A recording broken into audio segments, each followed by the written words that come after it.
नमस्कार, शब्द एकाडेमी च्यानलमा यहाँलाई स्वागत गर्दछु। आज म फेरि तपाईहरुको बीचमा अर्को भिडियो लिएर उपस्थित छु। MBS second semester management account अन्तर्गत मास्टर बजेटको भिडियो ल्याउने क्रममा मैले आज तपाईहरु बीचमा पार्ट 21 लिएर उपस्थित छु। यसअघि मैले पार्ट 20 मा यो टियु 2016 अगस्त सेप्टेम्बर क्वेशन नम्बर 2 को रूपमा एमबीएस सेकेन्ड सेमेस्टरलाई 2016 अगस्त सेप्टेम्बरमा क्वेशन नम्बर 2 को रूपमा आएको मास्टर बजेट को भिडियो यसअघि ल्याइसकेको छु। त्यसको production budget, material consumption budget र मेटेरियल पर्चेज बजेट मैले यसअघि ल्याइसकेको छु। रिक्वायर्ड 1 र 2, आज रिक्वायर्ड 3 अथवा रिक्वायर्ड C ल्याउँदैछु क्याश बजेट। त्यो यसअघिको पार्टमा तपाईको पर्चेज बजेट बनाउने क्रममा त्यहाँनिर एउटा एलएसमा गल्ती भएको भेटिएको छ। त्यहाँनिर 24,000 लेख्ने ठाउँमा घटाउँदाखेरि 14,000 लेखेको कारणले अलिकति फरक परेको छ। 24,000 लेख्नु पर्ने ठाउँमा 14,000 लेखेको कारणले तपाईको पर्चेजको एमाउन्टहरु फरक आएको छ। पर्चेज र प्रोडक्सन युनिटको एमाउन्ट यो एमाउन्ट हुनुपर्छ। त्यहाँ जनवरीमा प्रोडक्सन युनिट 20,000 अनि फेब्रुअरीमा 24,000 र यहाँ 16,000 गरी 60,000 त्यसले दिने हो। मतलब त्यसको सल्युसन अनुसार सेल्स 3,60,000 जनवरी, 6 लाख फेब्रुअरी र मार्चमा 7,20,000 हुनुपर्छ। अनि प्रोडक्सन युनिट 20, 24 र 16 त्यस्तै पर्चेज रुपिजमा 2,16,000, 1,44,000 र 1,72,000 हुनुपर्नेमा यहाँ केही फरक परेको छ। किनभने एक ठाउँ घटाउँदाखेरि मिस्टेक भएको कारणले र त्यसै अनुसार क्लोजिङ स्टक भ्यालुएसन गर्दा फरक आएको छ। ती कुराहरू मैले यहाँ देखाएँ। त्यसलाई सच्याएर बुझ्नु होला। अपलोड भइसकेको भिडियो एडिट गर्न अलिक गाह्रो हुन्छ, सच्याएर बुझ्नु होला भन्दै मैले आज क्याश बजेट सुरु गर्दैछु। क्याश बजेट तपाईलाई यो क्वेशनमा के भनेको थियो भन्दाखेरि प्रोडक्सन बजेट बना भनेको छ, अनि सेल्स बजेट बना भनेको छ, अनि प्रोडक्सन बजेट बना भनेको छ। सेल्सको फिगर तपाईलाई 5 वटा महिनासम्मको दिएको थियो। त्यो अनुसार हामीले 5 महिनाको सेल्स निकाल्यौं। त्यस्तै प्रोडक्सन हामीले 4 महिनासम्म निकाल्न सकेका थियौं, जनवरीदेखि अप्रिलसम्मको। भने पर्चेज युनिट हामीले 3 महिनाको मात्र निकाल्न सक्यौं र पर्चेज रुपिजमा पनि 3 महिनाको निकाल्न सक्यौं। त्यसकारण जब हामीसँग 3 महिनाको जनवरी, फेब्रुअरी, मार्चको मात्रै पर्चेज बजेट छ भने हामी क्याश बजेट 3 महिनाको मात्रै बनाउन सक्छौं। बजेटेड इन्कम स्टेटमेन्ट पनि 3 महिनाको बनाउन सक्छौं भने ब्यालेन्स सिट पनि 3 महिनाको बनाउन सक्छौं। किन यो क्वेशनले तपाईलाई कति महिनाको बनाउने हो भन्ने कुरा क्लियरली भनेको छैन। त्यसकारणले हामीले 3 महिनाको बनाउँदै छौं। ल, त्यसको लागि सुरुमा ओपनिङ क्याश तपाईलाई ब्यालेन्स सिट दिएको छ। हेर्नुस्, ब्यालेन्स सिटमा क्याश भनेर तपाईलाई ओपनिङ ब्यालेन्स सिट भनेर दिएको छ। ओपनिङ क्याश तपाईलाई 40,000 दिएको छ। हेर्नुस्, क्वेशनको ब्यालेन्स सिटमा एसेट साइड क्याश कलममा। त्यसपछि तपाईले लेख्नुहुन्छ एड क्याश रिसिप्ट।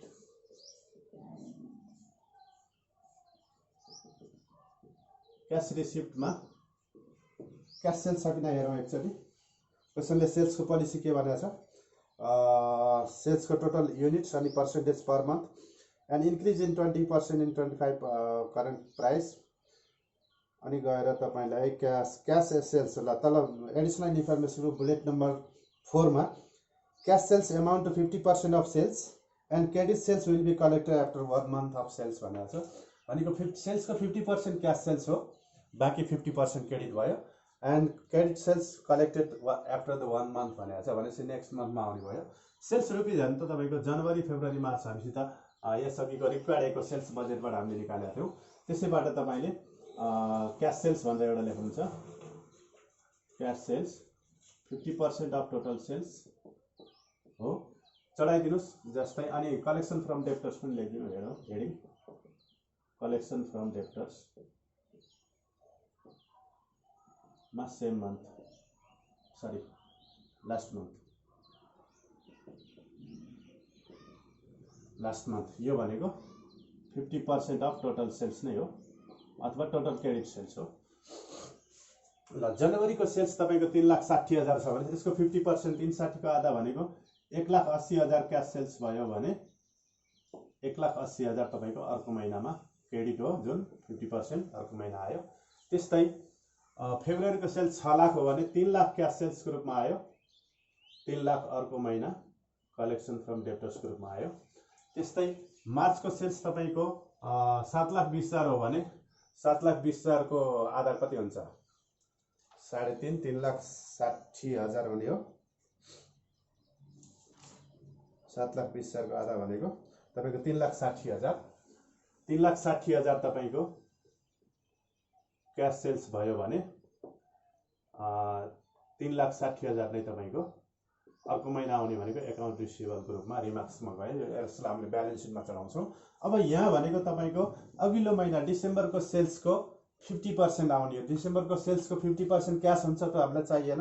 डिसेम्बरको सेल्सको 50% क्रेडिट हो जुन चाहिँ नि यहाँ आउनुपर्छ। हामीसित डिसेम्बरको सेल्स छैन, तर एकाउन्ट रिसिभेबल भनेर ब्यालेन्स सिटमा जति दिएको छ त्यो नै डिसेम्बरको सेल्सको 50% हो भन्ने मानिन्छ। 1,30,000 रहेछ। ल यहाँ आउँछ 1,30,000 ब्यालेन्स सिटबाट ल्यायौँ हामीले एकाउन्ट रिसिभेबल। ल यसरी हामीले सेल्सलाई कलेक्ट गऱ्यौँ। अब त्यसपछि कुनै पनि क्यास आउने हेडिङहरू छ कि छैन भनेर एकचोटि सर क्वेसन हेर्नु पर्यो। कुनै पनि क्यास रिसिभका आइटमहरू छैन भनेपछि टोटल क्यास एभाइलेबल बनाइदिनुहोस्। टोटल क्यास एभाइलेबल ए। ल जोड दिनुहोस् माथिको ओपनिङ क्यास सहित तपाईँको 40,000, 1,80,000, 1,30,000 जोड्दा तपाईँको हुने भयो 3,50,000, 3,50,000। अब क्यास पेमेन्ट अथवा क्यास डिस्बर्समेन्ट, क्यास पेमेन्ट्स अथवा क्यास डिस्बर्समेन्ट, यसमा तपाईँको 1 by 1 तपाईँले तिर्नु पर्यो। पहिला पेमेन्ट टु सप्लायर, मेटेरियल पर्चेजलाई तिरौँ। Payment to supplier. अब पर्चेजको पेमेन्ट पोलिसी के हो त? क्वेसनले के भनेको छ हेर्नुहोस्। पर्चेजको supplier allowed 1 month of credit period भनेको छ। हेर्नुहोस् त्यही क्यास सेल्सको पोलिसी को तल नै बुलेट नम्बर 3 लास्टमा supplier allowed 1 month of credit period भनेपछि हामीले लास्ट मन्थ भनेर तिर्नु पर्यो। 1 महिनाको क्रेडिट पिरियड रहेछ। 30 days भने पनि तपाईँ लास्ट मन्थ गर्नुपर्छ। 1 month भन्दा 1 month भयो। ल अब यसको अर्थ के हुन्छ भने तपाईँको पर्चेज हामीसित छ क्यास बजेटमा, हामीले पर्चेज बजेटमा गरेका थियौँ। जनवरीको पर्चेज 2,16,000, त्यसलाई हामीले फेब्रुअरीमा तिर्छौँ 2,16,000। त्यस्तै फेब्रुअरीको पर्चेज 1,44,000 लाई मार्चमा तिर्छौँ भने मार्चको पर्चेज 72,000 तपाईँको एकाउन्ट पेएबलको रूपमा ब्यालेन्स सिटमा जाने भयो भने यहाँ जनवरीमा डिसेम्बरको पर्चेजलाई हामीले तिर्ने हो। डिसेम्बरको पर्चेज हामीसित छैन, तर ब्यालेन्स सिटमा तपाईँलाई एकाउन्ट पेएबल भनेर दिएको होला, बिल पेएबल भनेर दिएको छ 1,50,000। यो चाहिँ नि तपाईँको यहाँ तिर्यौँ। यसरी हामीले पर्चेजलाई पनि सजिलैसँग तिर्यौँ। त्यस्तै अब अरू जति पनि खर्चहरू छन् सबै 1 by 1 तिर्दै जाउँ। अब एडिसनल इन्फर्मेसनबाट सुरु गरौँ। एडिसनल इन्फर्मेसनमा product consume 3 unit of material and 3 per unit, यो हामीले तिरिसक्यौँ। And required 2 hours of 2 direct labour hour, 2 hours of direct labour at 1.5 per hour भनेको छ। डाइरेक्ट लेबर 2 घण्टा लाग्छ अरे एउटा युनिटको लागि। यसले के भनेको छ हेर्नुहोस् है। Requires 2 hours of direct labour भनेको 1 युनिट फिनिस गुड्स उत्पादन गर्नको लागि 2 घण्टा लाग्छ। And labour at the rate ₹1 per hour भनेको 1 घण्टाको फेरि ₹1.5 भनेपछि तपाईँको एउटा युनिटको लागि तपाईँलाई कति लाग्ने भयो त भन्दा ₹3 लाग्ने भयो। 1 युनिटको लागि ₹3 डाइरेक्ट लेबर अथवा वेजेस भन्न सक्नुहुन्छ। At the rate ₹3। यो 3 कसरी भयो भन्दा एउटा युनिटको लागि 2 घण्टा लाग्छ अनि 1 घण्टाको ₹1.50 हो भनेपछि यो ₹3 भएको। यसरी अब यो लेबर भनेको जहिले पनि प्रोडक्सन युनिटमा लाग्छ। प्रोडक्सन युनिट हेर्नुहोस्। अब वेजेस कहिले तिर्ने भन्दाखेरि यसले भन्नु पर्यो wages expenses are paid end of the month भनेको छ। सेम मन्थमै तिर्ने भयो भनेपछि वेजेस तपाईँको प्रोडक्सन युनिट अनुसार जनवरीको प्रोडक्सन 20,000 छ, 20 × 60,000 त्यस्तै 24 त्यहाँ 72,000, त्यस्तै तपाईको 16 त्यहाँ 40,000। यसरी हामीले वेजेस पनि तिर्यौं।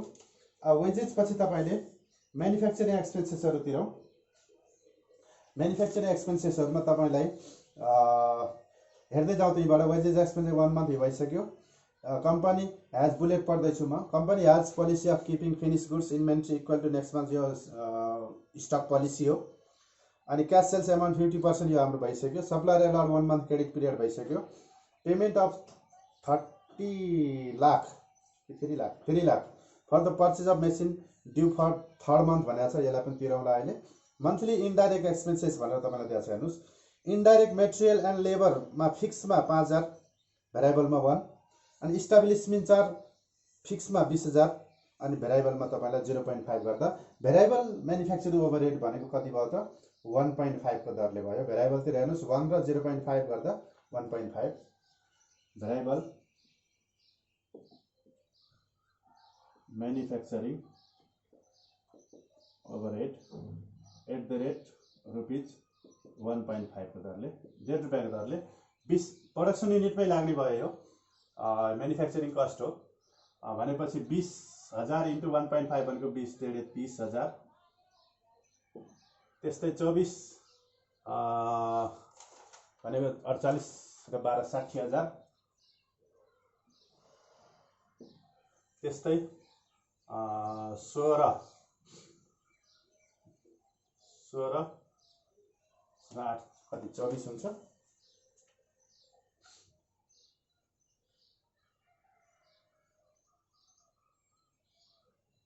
24,000। यसमा अलि बढी देखियो, यो कति छ 24,000 युनिट इन्टु 1.5 30,000 30 24 र 12 36 हुने भयो यहाँनिर 36,000। ल यसरी हामीले भेरिएबल म्यानुफ्याक्चरिङ ओभरहेड हामीले 1.5 रुपैयाँको दरले तिर्यौं। त्यस्तै fix manufacturing overhead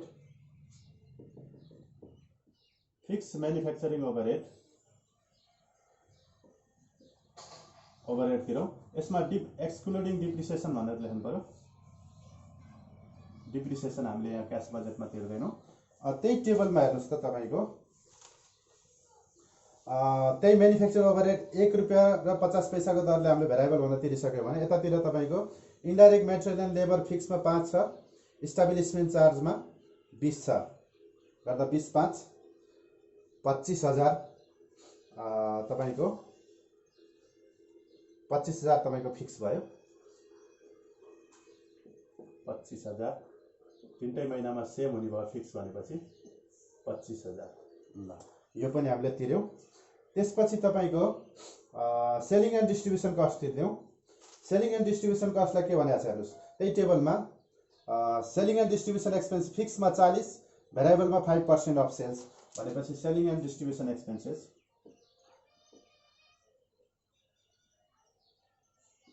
expenses fix तिर्यौं। फिक्समा 40,000 अनि तपाईको फेरि 40,000 अनि सेलिङ एन्ड डिस्ट्रिब्युसन एक्सपेन्सेस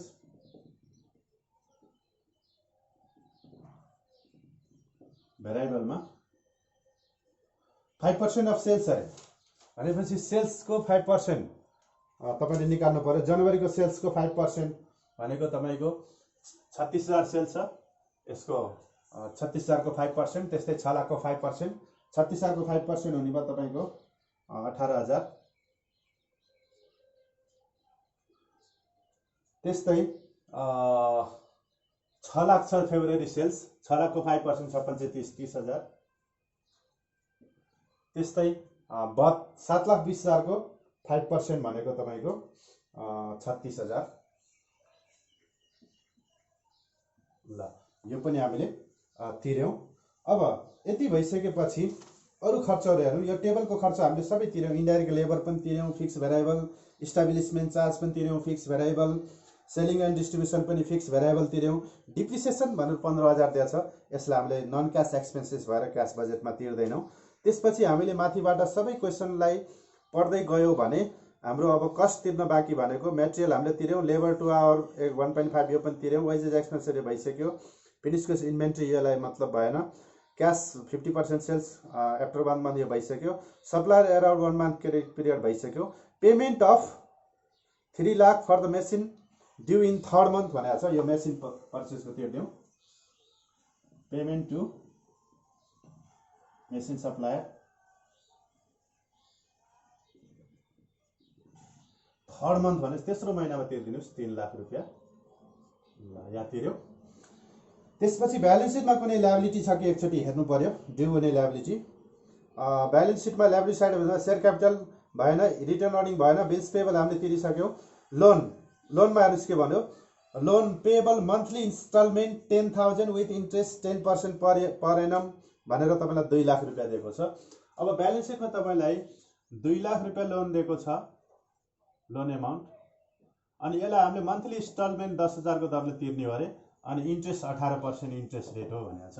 भनेपछि इन्स्टलमेन्ट तिर्दिउँ पहिला, loan instalment payment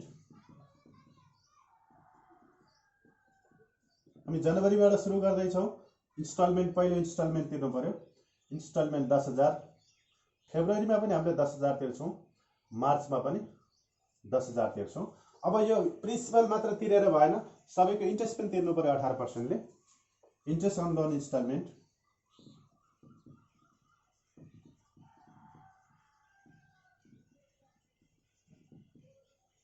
loan instalment अब कसरी निकाल्ने हेर्नुहोस्, हाम्रो लोन एमाउन्ट कति छ ब्यालेन्स सिटमा 2 लाख छ। सुरुमा तपाईँको 2 लाखकै यसले ब्याज लिने भयो, 2 लाख इन्टु 0.18 18% भनेको छ, इन्टु 1/12 भनेको 2 लाखको तपाईँको 1 महिनाको ब्याज लिने भयो, जुन हुने भयो तपाईँको 3,000, यो तपाईँको जनवरीको ब्याज भयो 3,000, 10,000 प्रिन्सिपल प्लस 3,000 इन्ट्रेस्ट तिरिन्छ। त्यस्तै अब फेब्रुअरीमा तिर्दा तपाईँको लोन आउटस्ट्यान्डिङ भने कति भन्दा 10,000 प्रिन्सिपल तिरिसक्नु भयो तपाईँले, 2 लाख माइनस 10,000 हुने भयो भनेको 1,90,000 इन्टु 0.18 इन्टु 1 महिनाको ब्याज गर्दा तपाईँको 1,90,000 को 18% ले 1 महिनाको ब्याज भनेको तपाईँको 2,850 रुपैयाँ हुने भयो, 2,850 रुपैयाँ यो तिर्नुहुन्छ यहाँ 2,850 रुपैयाँ। त्यस्तै अब फेरि प्रिन्सिपल 10,000 घट्यो 81 हुने भयो भनेको यहाँ 2 लाख माइनस 10,000 जनवरीमा तिरेको इन्ट्रेस्ट, फेरि 10,000 फेब्रुअरीमा तिरेको इन्ट्रेस्ट घटाउँदा तपाईँको यो 81 भयो, इन्टु 18% इन्टु 1 महिनाको ब्याज गर्दा तपाईँको ब्याजको एमाउन्ट हुने भयो 2,700 रुपैयाँ, 2,700 रुपैयाँ। यो 2,700 रुपैयाँ यहाँ तिर्दिनुहुन्छ। तपाईँले यसो नगरेर सँगै यहाँ 10 दिन 13,000, यहाँ 10 दिन 12,850, यहाँ 12,700 रुपैयाँ भनेर एकै ठाउँ लोन प्लस इन्ट्रेस्ट भनेर तिर्न पनि सक्नुहुन्थ्यो। यसरी हामीले यो आइटमहरू चढायौँ। अब एकचोटि चेक गरौँ फेरि कुनै आइटम छुटेको छ कि। यो पनि भयो, यो पनि भयो, यो नि भयो, यो नि भयो, यो नि भयो, यो पनि भयो। ल सबै खर्चहरू हामीले तिरिसक्यौँ। अब सबै खर्चहरू हामीले तिरिसकेपछि अब हामीले टोटल पेमेन्ट गर्नु पर्यो, कुनै पनि पेमेन्ट बाँकी छैन। ब्यालेन्स सिटमा पनि हाम्रो सबै लायबिलिटीहरू हामीले तिर्नुपर्ने लायबिलिटीहरू तिरिसक्यौँ। ल यति गरेपछि टोटल क्यास पेमेन्ट्स बनाइदिनुहोस्। टोटल क्यास पेमेन्ट्स यसलाई हामीले बीले डिनोट गर्छौँ, माथि एले डिनोट गरेका छौँ टोटल क्यास एभाइलेबललाई। ल बीले डिनोट गर्दा तपाईँको टोटल क्यास पेमेन्ट्स भनेको यसको हुने भयो 3,36,000, 3,36,000। त्यस्तै अर्कोको टोटल क्यास पेमेन्ट 4,31,850, 4,31,850।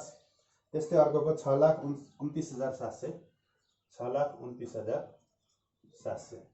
ल अब टोटल क्यास एभाइलेबलबाट total cash payment a minus b गरे भने क्यास सरप्लस डिफिसिट आउँछ। क्यास सरप्लस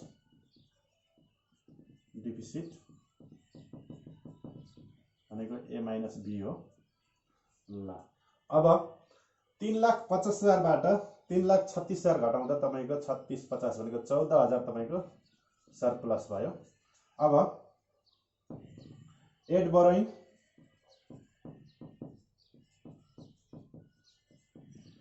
फर्मेट पुरा गरौँ,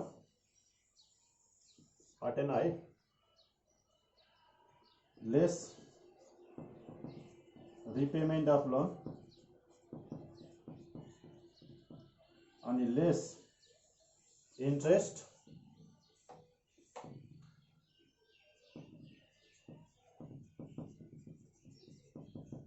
अनि क्लोजिङ क्यास हुने भयो।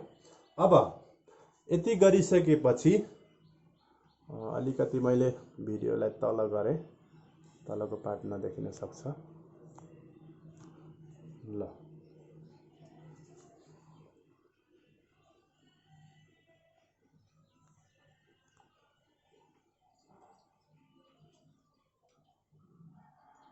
एड बोरिङ हामी देखिएछ। ल अब हेर्नुहोस् है, अब 14,000 हामीसित सरप्लस छ। 3,50,000 एभाइलेबल मध्ये 3,36,000 पेमेन्ट गर्दा 14,000 हामीसित सरप्लस छ। अब मिनिमम क्यास ब्यालेन्स कति हो तपाईँले एकचोटि चेक गर्नु पर्यो क्वेसनमा। मिनिमम क्यास ब्यालेन्सको कुरा क्वेसनले गरेन। ल हेर्नुहोस् है, क्वेसनले मिनिमम क्यास ब्यालेन्सको कुरा केही पनि गरेन। अब यहाँ तपाईँले लजिक लगाउनु पर्यो। 14,000 सरप्लस छ, यसमा तपाईँले के गर्न सक्नुहुन्छ भने हेर्नुहोस् है, मिनिमम क्यास ब्यालेन्सको बारेमा क्वेसन साइलेन्ट रह्यो भने यस्तो बेलामा तपाईँले 14,000 सरप्लस छ तर ओपनिङ कति थियो एकचोटि हेर्नुहोस्, 40,000 थियो।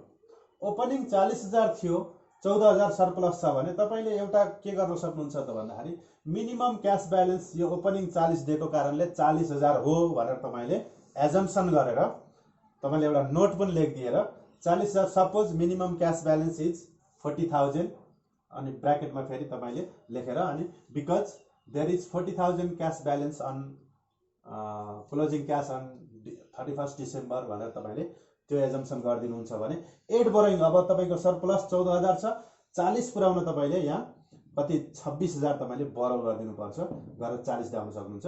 फेरि यता गएपछि पनि अब सरप्लस डिफिसिट जे हुन्छ तपाईँले कम्तीमा 40 पुर्याउन कोसिस गर्न सक्नुहुन्छ एउटा।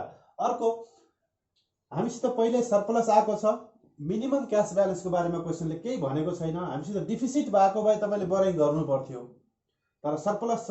तपाईँले अब मिनिमम क्यास ब्यालेन्स नमान्नुहोस्, यसले 40 ओपनिङ दिए पनि मिनिमम क्यास ब्यालेन्स भनेको नेगेटिभ राख्न पाइँदैन। नेगेटिभ आयो जस्तै यहाँ नेगेटिभ आएको भए तपाईँले 14,000 मानौँ नेगेटिभ आएको भए तपाईँले एड 14,000 बोरोइङ गरेर 0 क्लोजिङ ब्यालेन्स गर्दै सक्नुहुन्थ्यो। यदि मिनिमम क्यास ब्यालेन्स एज्युम गर्नुहुन्न भने यो नेगेटिभ आएको भए 14,000 बोरोइङ गरिदिने, क्लोजिङ क्यास 0 राखिदिने गर्न सक्नुहुन्छ। अथवा यहाँ सरप्लस छ, हामीले मिनिमम क्यास ब्यालेन्स एज्युम गरेनौँ भने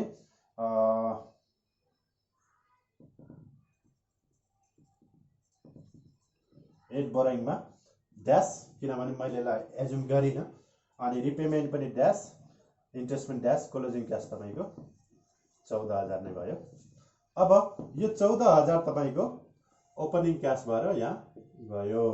यदि तपाईँले मिनिमम क्यास ब्यालेन्स 40 एज्युम गर्नुभयो, यहाँ 26 तपाईँले बोरो गर्नुहुन्थ्यो, 40 हुन्थ्यो, यहाँ 40 भएर आउँथ्यो होइन। यहाँ नेगेटिभ आइदिएको भए एकछिनको लागि 14,000 नेगेटिभ आइदिएको भए तपाईँले मिनिमम क्यास 40 एज्युम गर्नुहुन्छ भने 40 प्लस 14 54,000 तपाईँले बोरो गर्नुहुन्थ्यो।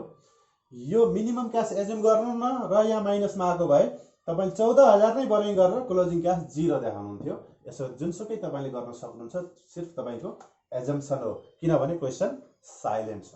ल अब मैले केही पनि मिनिमम क्यास मैले एज्युम गरिनँ, 14,000 क्लोजिङ आयो, 14,000 ओपनिङ। अब 14,000 सहित 3 लाख र 1,80,000 तपाईँ जोड्नुहुन्छ भने 4,80,000 तपाईँको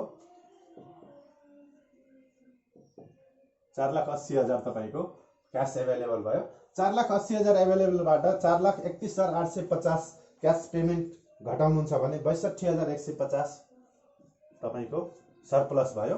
अब हामीले कुनै मिनिमम क्यास एज्युम गरेका छैनौँ र यो नेगेटिभ आएको पनि छैन भनेपछि add borrowing dash, repayment dash, interest payment dash गर्दा 62,150 नै तपाईँको क्लोजिङ क्यास।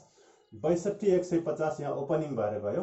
त्यो 62,150 मा तपाईँ 360 र 3 लाखलाई जोड्नुहुन्छ भने तपाईँको 6,60,000 तपाईँको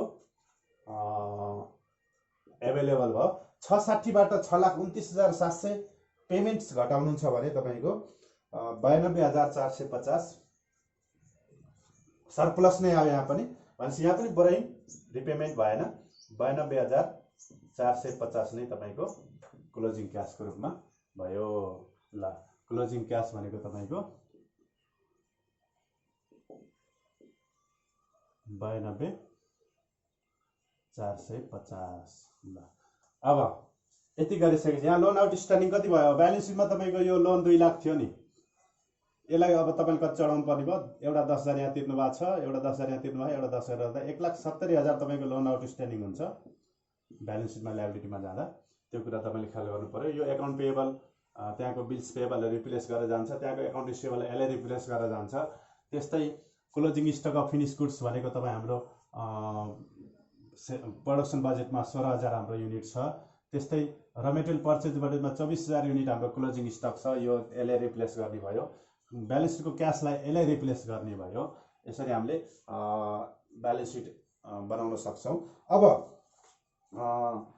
मैले आज तपाईहरुको बिचमा एउटा यो भिडियो पार्ट 21 को रूपमा भिडियो प्रस्तुत गरेको छु। मैले यसअघि भनिसकेको छु पार्ट 20 मा पर्चेज बजेटमा अलिकति क्लोजिङ गर्दाखेरि घटाउने क्रममा मिस्टेक भएको कारणले पर्चेजको एमाउन्ट र प्रोडक्सन युनिटको एमाउन्ट एकुरेट आएको छैन, त्यसलाई सुधारेर हेर्नु होला भन्दै मैले यसको यो क्वेशनको इन्कम स्टेटमेन्ट र ब्यालेन्स सिट अब सजिलो छ। ब्यालेन्स सिटमा तपाईले के कुरा ख्याल गर्नु पर्यो भने लायबिलिटीमा 170 लैजानुस् 2 लाखको ठाउँमा, किनभने हामीले 3टा 10,000 तिरिसक्यौं जनवरी फेब्रुअरी मार्च। त्यस्तै यो इन्ट्रेस्ट त हामीले तिरिसकेका छौं, त्यो आउटस्ट्यान्डिङ भएर जाने कुरो भएन। हामीले यहाँ कुनै बोरोइङ गरेका छैनौं, यहाँ पनि सर्ट टर्म लोन पनि छैन। त्यसपछि तपाईको क्लोजिङ क्याशलाई त्यहाँको क्लोजिङ क्याशलाई यो मार्चको क्लोजिङ क्याशले रिप्लेस गर्ने भयो, त्यहाँको एकाउन्ट रिसिभेबललाई यसले रिप्लेस गर्ने भयो, त्यहाँको बिल्स पेएबललाई यसले रिप्लेस गर्ने भयो। त्यस्तै त्यहाँको एसेट साइडमा क्लोजिङ स्टक अफ फिनिश गुड्सलाई यो 16,000 ले रिप्लेस गर्ने भयो, क्लोजिङ स्टक र मेटेरियललाई यो 24,000 ले रिप्लेस गर्ने भयो। फिनिश गुड्सको रेट भने फरक हुन सक्छ, किनभने हामीले इन्कम स्टेटमेन्ट बनाउँदा थाहा भइहाल्छ हाम्रो फिनिश गुड्सको रेट के हुन्छ भनेर। पहिला कति 15 को दरले थियो भने यहाँ केही कम छ, त्यो कुरा ख्याल गर्नु होला। बजेटेड इन्कम स्टेटमेन्ट बनाउँदाखेरि तपाईले भेरिएबल एप्रोचबाट जानुस्, सबै कस्टहरु दिएको छ, सेल्स गर्नुस् लेस भेरिएबल कस्ट।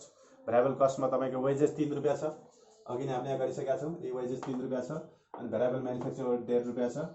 त्यस्तै मटेरियल तपाईको कति 3 या 6 रुपैयाँ होला, 3 युनिट्स कति भनेको छ। Each unit of finish goods need भनेर तपाईलाई भनेको थियो क्वेशनले। 9 रुपैयाँ, 3 या 9 रुपैयाँ, यो 3 रुपैयाँ र यो 1.5 रुपैयाँ। भनेपछि मटेरियल तपाईको 9 रुपैयाँ आउने भयो। Each unit of finish goods need 3 units of material and cost 3 भनेपछि 9 रुपैयाँ। वेजेस तपाईको यो 3 रुपैयाँ, अनि यो भेरिएबल म्यानुफ्याक्चर 1.5 रुपैयाँ गर्दा यही हो भेरिएबल कस्ट तपाईको भेरिएबल कस्ट अफ प्रोडक्सन 9 3 12 13.5 हुने भयो। यो 13.5 ले add opening stock of finish goods गर्नुस् ब्यालेन्स सिटको अनुसार। ओपनिङ ब्यालेन्स सिटमा दिएको opening cash finish goods less closing stock of finish goods भनेको यो 16,000 को रेट भने 13.5 हुने भयो। ब्यालेन्स सिटमा भएको तपाईको फिनिश गुड्सको रेट भनेको कति थियो भन्दा 15। ल ओपनिङ स्टकको भ्यालुएसन तपाईको 15 को दरले भयो भने क्लोजिङ स्टकको भ्यालुएसन तपाईको 13.5 को दरले भयो। ल सेल्सबाट less variable cost of production यिनी गर्नुहुन्छ, अनि add opening stock of finish goods @15 less closing stock of finish goods 16,000 @13 गर्दा variable cost of goods sold आयो, अनि त्यसलाई सेल्सबाट घटाउनुहुन्छ फिक्स कन्ट्रिब्युसन मार्जिन आयो, अनि लेस फिक्स कस्टमा तपाईले डिप्रिसिएसन सहित सबै आइटमहरु घटाउनुहुन्छ, यो इन्ट्रेस्ट पनि घटाउनुहुन्छ। गर्दाखेरि तपाईको सजिलैसँग अरु नयाँ कुरा केही पनि छैन यसमा।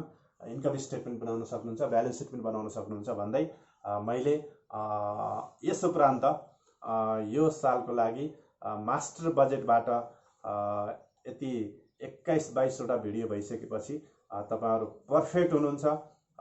तपाईहरुलाई मैले गर्न सक्ने सहयोग मैले गरिसकेको छु मास्टर बजेट च्याप्टर अन्तर्गत भन्दै अब तपाईहरुको सहयोग भनेको कमेन्ट गरिदिनु होला, कृपया भिडियो हेरेर त्यसै नबस्नु होला। एक कमेन्ट अवश्य दिनुहुनेछ भन्ने आशा गर्दै आगामी दिनमा सीबीपी एनालाइसिसलाई अझै बढी ल्याउने प्रयास गर्नेछु र मोडल क्वेशनतिर पनि जाने कोसिस गर्नेछु भन्दै बिदा चाहन्छु। हस्त धन्यवाद, नमस्कार।